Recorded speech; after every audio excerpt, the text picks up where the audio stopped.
जगत गुरु महादेव के श्री चरणों में मेरा प्रणाम। शिव से आस्था रखने वाले तमाम भक्त शिष्य सबों के चरणों में मेरा प्रणाम स्वीकार। भगवान शिव आदि गुरु हैं, जगत के गुरु हैं। यह आप लोग भली भांति अब तक जान चुके होंगे, लेकिन अभी भी बहुत से लोगों के मन में यह संकोच होता है कि हम किस प्रकार उस परमात्मा शिव को अपना गुरु बनावें। देखिए, गुरु का अर्थ कोई शरीर नहीं होता है। कबीर साहब ने कहा है, गुरु नाम है ज्ञान का, शिष्य सीख ले सोए, ज्ञान मर्यादा जाने बिना गुरु शिष्य न को। अर्थात कि ज्ञान की मर्यादा को हम समझें, और जो समझता है वही गुरु हैं और वही शिष्य बनने के लायक है। अर्थात शिष्य और गुरु दोनों को ज्ञान की मर्यादा समझनी पड़ेगी। और गुरु कोई शरीर नहीं, गुरु ज्ञान को कहते हैं। अगर मान लीजिए किन्हीं के गुरु हैं, तो वह गुरु शरीर जो है वह गुरु नहीं है। उनसे जो प्रदत्त ज्ञान है, जो हमको मिलता है, वह ज्ञान गुरु है। लेकिन हम लोग तथाकथित मानसिकता के कारण हम लोग समझ जाते हैं कि यह शरीर ही गुरु है। शरीर की महत्ता हमारे उपनिषदों में, वेदों में कुछ भी नहीं है। शरीर तो नाशवान है, नष्ट होने वाला। आत्मा अजर अमर है, ज्ञान का स्वरूप भी अजर अमर है। इसलिए ज्ञान का संबंध आत्मा से है, ना कि शरीर से है। लेकिन शरीर को भी हम नकार नहीं सकते। यह ज्ञान हमें शरीर के माध्यम से मिलता है, शरीर से नहीं मिलता। सूक्ष्म भेदों में हम लोग फंस जाते हैं। शरीर माध्यम है और ज्ञान हमको इस शरीर के माध्यम से ही मिलता है। इसलिए शरीर गुरु नहीं, बल्कि उनके द्वारा प्रदत्त ज्ञान हमारा गुरु है। इसलिए अगर भगवान शिव गुरु हैं, तो उनको गुरु मानने में किसी भी तरह की कठिनाई नहीं होनी चाहिए। सबों को उस देव गुरु, प्रथम गुरु, जगत गुरु शिव को अपना गुरु मानना चाहिए। देखिए, अब जैसे में कुछ लोग कहते हैं कि मैं भगवान शिव की पूजा तो कर रहा हूँ, तो फिर गुरु बनाने से क्या मतलब। जैसे उदाहरण के लिए आपके पिताजी शिक्षक हैं और आपके वो पिता हैं, तो आप कहिएगा कि मेरे तो पिताजी हैं ही, तो अब हम उसको गुरुजी क्यों कहें, पिताजी ही कहेंगे। तो घर में आपके पिताजी हैं, लेकिन जब वो आपको पढ़ाने लगेंगे तो वह एक शिक्षक का धर्म, शिक्षक का दायित्व निभाते हैं और आपको एक शिष्य के तरह वो मान करके शिक्षा देते हैं। जो शिक्षक अपने पुत्र को विद्यार्थी मान करके शिक्षा नहीं देंगे, उम्मीद है कि ऐसे छात्र कभी सफल भी नहीं हो पाएंगे। और जो अपने पिता को समझे कि ये तो मेरे पिता हैं, तब आप विद्या भी नहीं ले सकेंगे। इसलिए जगत गुरु शिव आदि देव हैं, वो इस संसार के मालिक हैं। आप उनकी पूजा करते हैं, पूजा पद्धति अलग है, गुरु शिष्य की पद्धति अलग है। आप पूजा करते हैं तो आपका और प्रभु शिव के साथ भक्त और शिष्य का संबंध हुआ। आप उनसे इस लौकिक सुख, इस लौकिक जगत के सुख को प्राप्त कर सकते हैं, लेकिन पारलौकिक जगत के सुख को प्राप्त करने के लिए इस लोक को छोड़ करके परलोक के सुख को प्राप्त करने के लिए आपको उन्हें गुरु रूप में स्वीकार करना ही पड़ेगा। जब आप उन्हें गुरु रूप में स्वीकार करेंगे तो आप उनसे शिष्य के रूप में जुड़ जाएंगे, और जब आप उनके शिष्य होंगे तो निश्चित तौर पर वो एक गुरु और शिष्य के तरह आपके साथ ट्रीटमेंट करेंगे, अर्थात आपकी देखरेख करेंगे। तो भगवान और भक्त का रिश्ता अलग है, गुरु और शिष्य का रिश्ता अलग है। हालांकि शिष्य बनने के लिए भी भक्त बनना आवश्यक है। आज के हम समाज में देख रहे हैं कि हम गुरु को अपना मित्र समझ बैठे हैं, जबकि गुरु पिता तुल्य होते हैं और माता तुल्य होते हैं। हालांकि नासमझी के कारण हम समझ नहीं पाते, इसलिए हमसे भी यह बड़ी भूल हो जाती है। लेकिन गुरु का दर्जा माता पिता से भी बढ़ कर के, इसलिए कबीर साहब की एक दोहा यहाँ पर दृष्टिगत हो सकती है या उस पर ध्यान दिया जा सकता है कि गुरु का दर्जा तो कबीर साहब ने गोविंद से भी ऊपर बताया है। और कबीर साहब कहते हैं, गुरु गोविंद दो खड़े काको लागू पाए, बलिहारी गुरु आपकी जो गोविंद दियो लखा। अर्थात हे गुरु, आप महान हैं, आपके ही कृपा से दया से मुझे उस गोविंद का पता मालूम चला है, आपने ही उस गोविंद का दर्शन मुझे कराया है।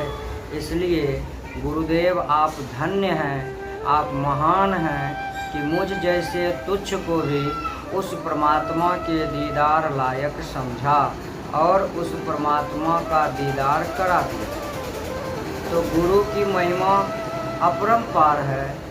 प्रभु भगवान शिव भी गुरु को अपने से ऊंचा दर्जा देते हैं। ऐसे भगवान शिव के गुरु के बारे में भी कुछ लोग कहते हैं कि भगवान शिव के गुरु कौन है। यह भी एक विचारणीय विषय है। कुछ लोग ऐसे तथ्यहीन सवाल कर देते हैं जो असंभव जैसा लगता है। अब अगर कोई पूछ दे कि भगवान शिव के माता पिता कौन है, जब शिव को एक तरफ आप अजन्मा कहते हैं कि शिव अजन्मा है। अजन्मा का मतलब क्या होता है? जिसका जन्म ही नहीं हुआ हो। और जब जन्म नहीं हुआ तो उसके माता पिता कौन होंगे? एक यहाँ पर एक तरह से उनके माता पिता के होने का संदेह समाप्त हो जाता है। दूसरी बात है कि भगवान शिव के माता पिता हैं कौन? दूसरे दृष्टिकोण से देखते हैं तो इसके जवाब में हम कह सकते हैं कि उनको जब पूछा गया, जब भगवान शिव का विवाह माता पार्वती से हो रहा था तो उनसे पूछा गया कि प्रभु अपने माता का नाम बताइए, सॉरी अपने पिता का नाम बताइए। तो उन्होंने कहा कि मेरे पिता ब्रह्मा है। अब इस पर ब्रह्मा जी की उत्पत्ति कहाँ से हुई है? क्योंकि ब्रह्मा के बाद महेश का उत्पत्ति हुआ था। सृष्टि चक्र में अगर हम देखें तो सबसे पहले विष्णु की उत्पत्ति होती है, विष्णु पुराण के अनुसार। आप लोगों ने सीरियल में भी देखा होगा, और विष्णु पुराण के अनुसार यह दिखाया भी जाता है, या ऐसा हम लोग जानते हैं, सबसे पहले विष्णु जी की उत्पत्ति हुई है। वो क्षीर सागर में सोए हुए थे, उनके नाभि कमल से ब्रह्मा जी की उत्पत्ति होती है, और तत्पश्चात फिर जो है बाद में भगवान शिव की उत्पत्ति होती है। तीनों देवताओं का अलग अलग कार्य है। तो अब इस आधार से देखा जाए तो शिव जी के पिता ब्रह्मा है, ब्रह्मा के पिता विष्णु। और जब उनसे पूछा गया कि आपके परदादा कौन है, परदादा कौन होंगे? कहा सबका परदादा मैं ही हूँ। अर्थात कहने का मतलब हुआ कि शिव अजन्मा है, शिव को हम एक साकार स्वरूप में देखते हैं और दूसरा निराकार स्वरूप में भी देखते हैं। तो साकार स्वरूप में जब हम देखते हैं तो साकार स्वरूप में कौन हुए? तो जिसको हम लोग कहते हैं शंकर, भगवान शंकर। और शिव जो है, शिव का अर्थ ही होता है जो कल्याण कर दे। कल्याण, शिव का मतलब है कल्याण। तो वो कल्याण करते हैं। कुछ लोगों में यह भ्रम फैला दिया गया है कि शिव तो नाश के देवता है, विनाशक हैं, संहार के देवता शिव है। अब बताइए, देवता कहीं संहार करेंगे? करेंगे भी तो किसका? क्या एक माता पिता अपने संतान का संहार करते हैं? तो जवाब आएगा नहीं। तो संहार वो करते हैं, संहारक हैं। इस सृष्टि का लय करने के लिए वो संहार करते हैं, यह हम मान सकते हैं। लेकिन वो परमात्मा जगत गुरु शिव संहार के देवता हैं। वो अवगुणों का संहार करते हैं, दुर्गुणों का संहार करते हैं, अहंकार का संहार करते हैं। इसलिए आपने एक शब्द सुना होगा, अहंकार शून्य ही शिव शिष्य हो सकता है। आप किसी का भी शिष्य होइए, ऐसा नहीं कि मैं भगवान शिव की ही सिर्फ बात करूं।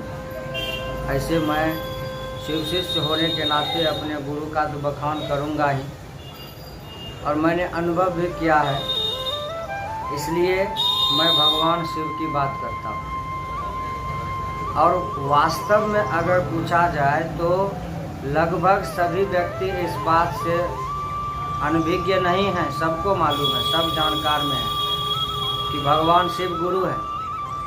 आप अगर यह बात किसी अच्छे पढ़े लिखे व्यक्ति से कहिए, जिन्होंने रामायण वगैरह का, रामायण का कभी अध्ययन किया हो, तो शुरू में ही कुछ ही दोहों के बाद आप देख लीजिए, जाके प्रथम जो बालकांड शुरू होता है वहीं पर आपको कुछ ही दोहा के बाद मिल जाता है, तुम त्रिभुवन गुरु यह वेद बखाना। माँ सीता और भगवान शिव का ऐश्वर्य, माँ पार्वती और भगवान शिव का संवाद। माँ सीता कह रही है कि प्रभु आप मुझे राम कथा सुनाइए। तो कहते हैं कि राम की कथा तो मैं कह नहीं सकता, हरि अनंत हरि कथा अनंता, चूँकि प्रभु राम मेरे आराध्य हैं और उनकी कथा मैं कैसे कह सकता, इस योग्य मैं नहीं। बड़ी विचित्र बात है, हम लोग थोड़ा सा पद पा करके अहंकार में डूब जाते हैं, लेकिन एक तरफ सृष्टि के देखिए प्रभु शिव, और दूसरी तरफ सृष्टि के रचनाकर्ता ब्रह्मा जी, पालन करता विष्णु जी, लेकिन किसी में कोई द्वंद्व नहीं है। द्वंद्व था भी तो समाप्त हो गया। भगवान शिव और विष्णु में द्वंद्व नहीं रहा। भगवान शिव उसी विष्णु के राम स्वरूप को दर्शन करने के लिए अयोध्या चले जाते हैं, और वही राम जब राम जन्म, वही विष्णु जब राम जन्म में आते हैं तो भगवान शिव के शिवलिंग की पूजा करते हैं। विचित्र लगता है, समझ में नहीं आता कौन बड़े कौन छोटे, लेकिन हम मानव हैं, अपने इष्ट को बड़े बना देते हैं और दूसरे के इष्ट को छोटा बना देते हैं। इसलिए भगवान शिव ने भी अपने भक्तों को चेताया है कि अगर मेरा भक्त होकर के विष्णु की आलोचना करता है, राम की आलोचना करता है, तो वह मेरा भक्त हो नहीं सकता। सपनों में भी वह हमको प्यारा नहीं। राम द्रोही सपनहु नहीं भावे। भगवान शिव ने कह दिया कि मेरे इष्ट का जो विरोध करेगा और सोचेगा कि वह मेरा प्रिय हो जाएगा, तो यह उसकी भूल है, या वो अपने मन से निकाल दे कि वह मेरा प्रिय हो जाएगा। मैं कभी उसे अपना प्रिय नहीं मान सकता हूँ, क्योंकि वह मेरे इष्ट का, मेरे आराध्य का वह अवहेलना कर रहा है, निंदा कर रहा है। सपनों में भी वह मुझे प्यारा नहीं। अब भगवान राम भी स्पष्ट कर दिए, शिव द्रोही सपनों नहीं भावे। राम को मानने वाले जो हैं वो शिव को नकारते हैं। विष्णु को मानने वाले प्रजापति दक्ष को ही ले लीजिए, शिव के कट्टर विरोधी शुरू में। अब बाद में देखिए फिर शिव के अनन्य भक्त बन जाते हैं, काशी में जाकर के अपना पश्चाताप करते हैं। तो इस प्रकार से हम देखते हैं कि भगवान शिव जगत के गुरु हैं, उनमें और राम में कोई भेद नहीं है। अपने भक्तों के मोह को खत्म करने के लिए ही वो लीला करते हैं। राम शिवलिंग की पूजा करते हैं, प्रभु शिव राम का दर्शन करने के लिए जाते हैं और कहते हैं कि मेरे प्रभु ने आज अवतार लिया है। भय प्रगट कृपाला दीन दयाला कौशल्या हितकारी। यहाँ पर कहा गया है प्रगट, भय प्रगट कृपाला। लोग समझते हैं जन्म हुआ।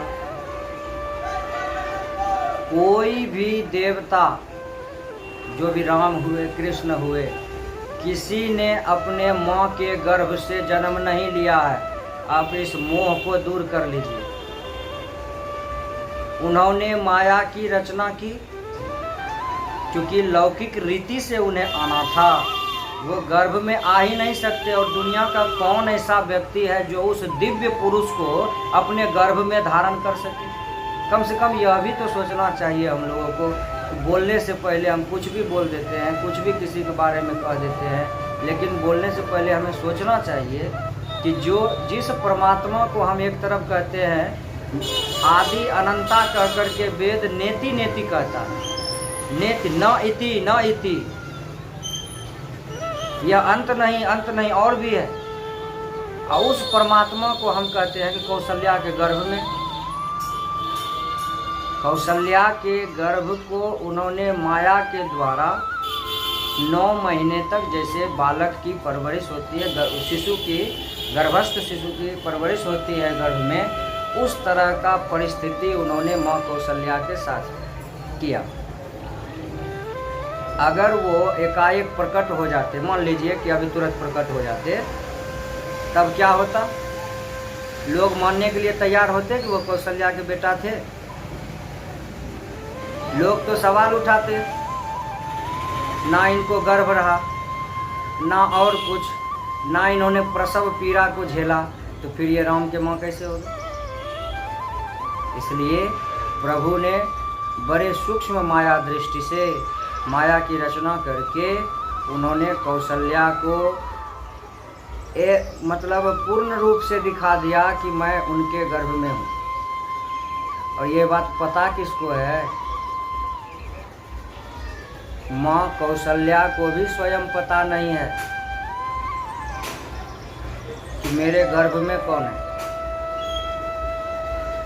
कौशल्या जी ने वरदान मांगा था कि प्रभु मुझे अब आपके जैसा पुत्र चाहिए। अब विष्णु जी के जैसा बताइए दुनिया में कौन है?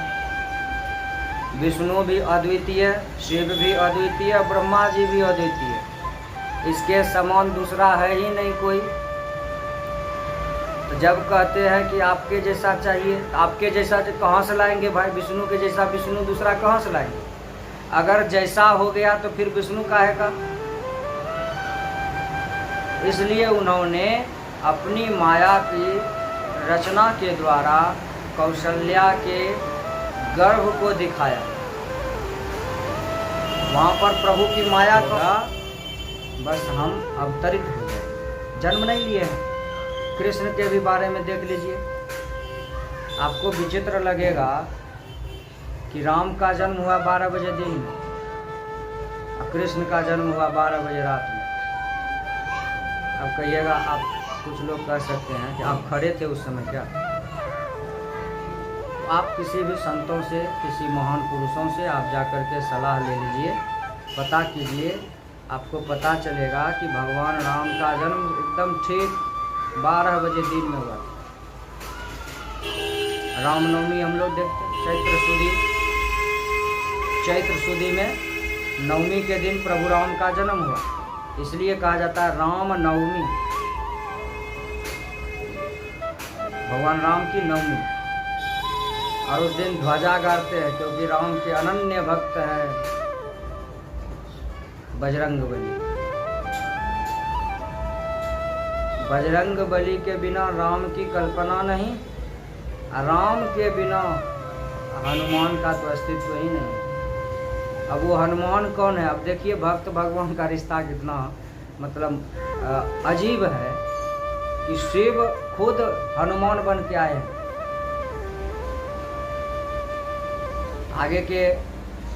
आगे हम इस बात को जानेंगे। भगवान खुद शिव वानर रूप धर करके आए हैं प्रभु का दर्शन करने। अब राम से वो दूर नहीं रह सकते, यह अच्छा अवसर वो छोड़ दे कैसे? भगवान राम आए हैं, भगवान राम जन्म लिए हैं, अवतरित हुए हैं, जन्म ही लोग कहते हैं बोलचाल की भाषा में, हम अवतरित हुए हैं, और उनका सेवा करने के लिए प्रभु शिव हनुमान बन के आ गए। भोला शंकर बने मदारी, डमरू दशरथ द्वार बजाए। मदारी बन गए भगवान शिव। अपने 11वें रुद्र को उन्होंने वानर बना करके अयोध्या में प्रभु श्री राम के यहाँ दशरथ जी के दरबार में नाच दिखाने लगे। तो अपने प्रभु, अपने इष्ट, अपने आराध्य, अपने देवी देवताओं के बारे में वास्तविक जानकारी नहीं होने के कारण हम मोहवश कुछ कह देते। तो उम्मीद है कि भगवान शिव और विष्णु में जो भेद करते होंगे वो अब अपने वक्तव्य पर विचार करेंगे। मैं भी कोई पूर्ण ज्ञाता विद्वान पंडित हूँ नहीं, साधारण सा प्रभु का शिष्य बनने की राह में हूँ, बना भी नहीं। वर्षों से कह रहा हूँ कि मैं शिष्य के राह में हूँ, बना नहीं। जैसे एकलव्य ने गुरु द्रोणाचार्य की मूर्ति बना करके शिक्षा लिया, वैसे इस दुनिया के तमाम शिव शिष्य अपने जगत गुरु महादेव की निराकार स्वरूप तस्वीर को या साकार स्वरूप तस्वीर को अपना गुरु मान करके ज्ञान पाने की कोशिश में लगे हुए जारी है। जब हमारे गुरु शिव है तो दुनिया का हर संत हमारा गुरु है, उनके चरणों में वंदन है। जब मेरे महादेव ही संतों को उपाधि दे के रखे हैं, संतों के सामने वो नतमस्तक होते हैं उनके सम्मान में। ऐसा नहीं कि अब भगवान शिव छोटे हो गए, सम्मान वो करते हैं संतों का, गुरुओं का। और वो अपने शिष्य के प्रति भी करुणा दया का भाव रखते हैं। आगे हम लोग इसके बारे में भी जानेंगे। भगवान शिव के एक अनन्य शिष्य हैं परशुराम जी, उनके बारे में जानेंगे। कहने का मेरा तात्पर्य यही था कि भगवान शिव और राम में कोई भेद नहीं है, अर्थात विष्णु ही कहें, विष्णु का ही अवतार है राम। भगवान विष्णु ने 24 अवतार लिए हैं। उन अवतारों के बारे में भी हम आगे जानेंगे। सबों से निवेदन यही है, जो भी भक्तवत्सल हैं, जिन्हें भी अपने आराध्य में, प्रभु शिव में, राम में, भगवान विष्णु में, प्रभु श्री राम, जानकी, माता जानकी में प्रेम हो, अनुराग हो, या अन्य देवी देवताओं में भी। मैं किसी मुख्य रूप से किसी देवताओं का प्रचारक नहीं हूँ। उनका गुणानुवाद करना, उनके गुणों का बखान करना जहाँ तक मेरी बुद्धि में है, मेरे ज्ञान में है, जितना उन्होंने मुझे दिया है उसके अनुसार मैं बताने का, मैंने जहाँ तक जाना है आपको भी जानाने का प्रयास करूँगा। यही मेरी एक ख्वाहिश है, इच्छा है, ताकि मेरे पास जो ज्ञान है वह दुनिया के हर व्यक्ति तक पहुँचे। और यह तभी पहुँचेगा जब हमारे भक्तों का, भक्त भाइयों का, शिष्य भाइयों का हमें साथ मिले। प्रभु के जो भक्त हैं वो अगर अपने प्रभु के बारे में कुछ विस्तार से जानते हैं तो वो हमारे साथ शेयर करें। मन में जो सवाल है आप उन सवालों को मन में उठने दें। आप अपना सवाल करें, मैं भी उत्तर ढूंढने का प्रयास करूंगा। जहाँ तक मेरे ज्ञान में होगा तो मैं अवश्य उस प्रश्न पर बात करूंगा। मैं कोई पूर्ण पंडित नहीं हूँ, छोटी सी अवस्था है, अल्पायु, थोड़ी सी आयु है। कोई बड़ा आयु लेकर मैं अभी पूर्ण प्रकांड विद्वान नहीं हो गया हूँ। प्रभु के शरण का मैं एक छोटा सा धूल, चरण का एक धूल का जो छोटा सा कण होता है वह भी नहीं।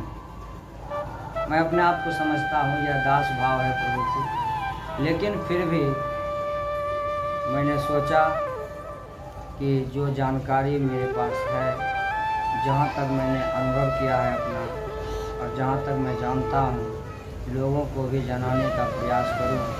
क्योंकि सोई जानहु जेहि देह जनाही, अजानत तुम ही हो जाई।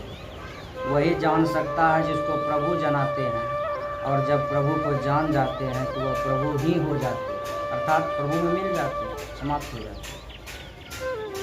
इसलिए प्रभु की ही इच्छा है यह माध्यम सोशल मीडिया बना है, और इसके माध्यम से आप लोग भी प्रभु के रहस्यमयी घटनाओं के बारे में और उनके विशेषताओं के बारे में आप जान रहे हैं। उम्मीद है आप लोगों का साथ हमें मिलेगा, और यह जो कारवां चल निकला है अपने गुरु के प्रति जो भक्ति समर्पित करने का एक मेरा उद्देश्य, मैं अपने वचनों से अपने गुरु की सेवा कर सकूं और अन्य शिष्यों तक मेरी बात पहुंच सके, इसमें आपकी सहभागिता आवश्यक है। इसलिए आप लोगों का सहयोग चाहिए। सब्सक्राइब, लाइक, कमेंट्स और क्या क्या होता है मुझे तो उतना पता नहीं है। फिर भी आप जिस तरह से हमारी मदद करना चाहें उस तरह से आप इस वीडियो को आगे तक पहुंचाएं, और ईश्वर से जुड़ी, महादेव प्रभु शिव से जुड़ी, आदि शक्ति माँ जगत जननी से जुड़ी अन्य बातें भी जहाँ तक मेरी जानकारी में होगी मैं आगे भी बताने का, मैं आगे भी बोलने का प्रयास करूँगा। बता तो नहीं सकता, क्योंकि बता वही सकता है जो पूर्ण जानकार हो। मतलब मुझे जहाँ जानकारी है जहाँ तक वहाँ तक बोलूँगा।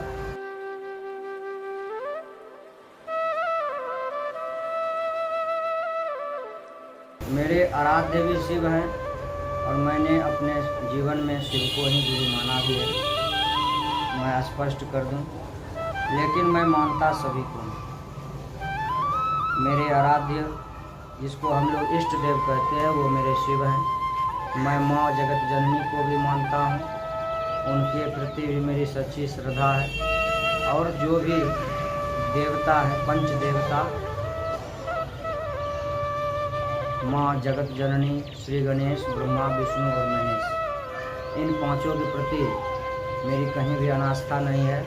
ऐसा नहीं कि मेरे प्रभु शिव है, मैं शिव की पूजा करता हूँ, अन्य देवता मेरे लिए कोई मायने नहीं है, ऐसा नहीं। मैं इस तरह का विचार रखता ही नहीं हूँ, क्योंकि मेरे शिव ही सभी, हरि व्यापक सर्वत्र समाना। जब हम यह बात बोलते हैं तो क्या गणेश जी की प्रतिमा में मेरे शिव नहीं? अगर हम नहीं मानते हैं तो इसका मतलब है कि हमने आज तक शिव के बारे में जाना ही नहीं। शिव हर उस चीज़ में है, हर उस कण कण में है जो हम लोग देखते हैं, जो नहीं भी देखते। हरि व्यापक सर्वत्र समाना। कभी कभी शिव के लिए हरि का प्रयोग होता है, कभी हरि माने विष्णु होता है। तो अध्यात्म जगत में आप किसी को बांध नहीं सकते। शिव हरि इसमें कोई भेद नहीं है। ब्रह्मा विष्णु महेश सभी की कहीं कोई भेद नहीं। प्रभु भगवान विष्णु भी स्वयं कह चुके हैं कि जो मेरे इन तीनों स्वरूपों में भेद समझता है वह समझिए कि निपट मूर्ख और अनजान है। जो ब्रह्मा है वही विष्णु है, जो विष्णु है वही ब्रह्मा है, जो ब्रह्मा है वही शिव है, जो विष्णु है वही शिव है, जो शिव है वही ब्रह्मा। मतलब तीनों में कोई भेद नहीं है। काम सिर्फ अलग अलग कर रहे हैं, इसलिए कर्म के आधार पर इन्हें बांट दिया गया है ताकि कार्य ठीक तरह से चले, और कोई विशेष बात नहीं है। भगवान शिव पंचानन कहे जाते हैं। बहुत सारे सवाल हैं जिनके बारे में हम आपसे फिर मुखातिब होंगे, आपके सामने मैं आऊँगा। इसलिए निवेदन है तमाम भक्त और शिष्य से, आप लोगों का अगर सहारा मिले, मेरे गुरुदेव की दया हो, तो हमारी यह बात, मेरे शिव की बात, मेरे आराध्य की बात जन जन तक पहुँचे, यही मेरी ख्वाहिश है, मेरी इच्छा है। और मुझे आशा है, विश्वास मन में जग रहा है कि निश्चित ही मुझे मेरे गुरु की दया मिलेगी और यह आवाज़ लोगों तक पहुँचेगी और लोग भी मेरे गुरु के बारे में जानेंगे। वैसे जानते हैं, ऐसा नहीं है कि शिव कोई नया कोई चीज़ है। जिस समय मानव सभ्यता का विकास भी नहीं हुआ था, उस समय से शिव हैं। थोड़ा सा विकास हुआ, थोड़ा सा ज्ञान हुआ लोगों को, तो सबसे पहले उन्होंने शिव की ही आराधना और पूजा की। इसका प्रमाण आप देख लीजिए इतिहास उल्टा करके। जो आजकल के नए नए इतिहासकार हैं उनको भी मालूम है, खुदाई से प्राप्त हुआ है भगवान शिव की प्रतिमा। हड़प्पा सभ्यता में भी भगवान शिव की पूजा हो रही थी पशुपतिनाथ के रूप में। इसलिए सबों से निवेदन है कि अपने इष्ट के प्रति कोई अनास्था ना रखें। आजकल के नई पीढ़ी के कुछ लोग होते हैं जो कहते हैं ईश्वर ही नहीं, भगवान ही नहीं है, कोई देवता नहीं होता। इस विषय बहुत सारे, अध्यात्म अनंत है, हरि अनंत, हरि कथा अनंता, उनका कोई अंत तो है नहीं, इसलिए उनकी कथाओं का भी अंत नहीं है। यह कार्य चल निकला है, देखते हैं प्रभु शिव की दया कहाँ तक जाती है, क्या होता है। आगे हम लोग फिर आपस में मिलेंगे।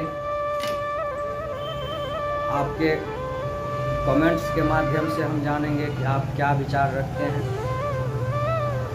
बात हमने उठाया था भगवान शिव गुरु हैं, इसके प्रमाण को लेकर के मैं फिर आगे उपस्थित होऊंगा।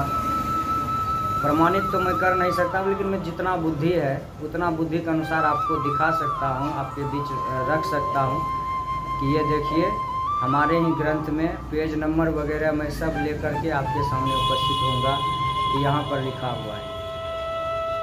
वो गुरु हैं, इस बात में कोई संदेह नहीं है, सबको मालूम है, बस मानने भर की देरी है। फिर देखिए कैसा कमाल होता है। तो अपनी वाणी को मैं अपने गुरु शिव के चरणों में समर्पित करता हूँ। तमाम शिव भक्त, शिव प्रेमी और तमाम धर्म प्रेमियों को